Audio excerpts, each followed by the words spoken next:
उरणमधील गव्हाण फाट्याजवळ आज सकाळी भीषण अपघात घडला।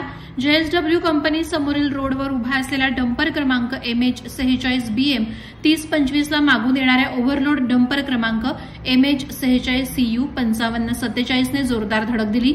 या धडकेत डंपरचा ड्रायव्हर केबिनमध्ये अडकून पडला। अपघातामुळे दोन्ही गाड्यांचं मोठ्या प्रमाणात नुकसान झालं। अपघातानंतर घटनास्थळी जमलेल्या नागरिकांनी आणि पोलिसांनी तातडीने कारवाई करत ड्रायव्हरला बाहेर काढण्यासाठी अथक प्रयत्न केले। या दरम्यान JM म्हात्रे कंपनीची पोकलॅन मशीन घटनास्थळी आणून समोरील डंपरची केबिन खेचण्यात आली आणि ड्रायव्हरची सुटका करण्यात आली।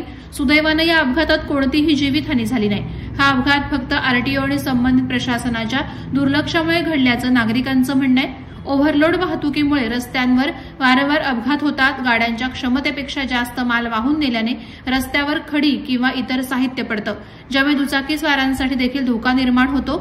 या परिस्थितीत नियंत्रण ठेवण्यासाठी उपाययोजना कोण करणार हा प्रश्न नागरिक विचारत आहेत। अशा प्रकारचे अपघात टाळण्यासाठी प्रशासनानं ओव्हरलोड गाड्यांवर कारवाई करणं अत्यंत महत्त्वाचं आहे। तसंच वाहतुकीच्या नियमांचं काटेकोर पालन करून रस्त्यावरील सुरक्षितता सुनिश्चित करणं आवश्यक आहे, असं देखील स्थानिकांकडून सांगण्यात येत आहे। वादळवारा लाईव्हसाठी न्यूज ब्युरो उरण।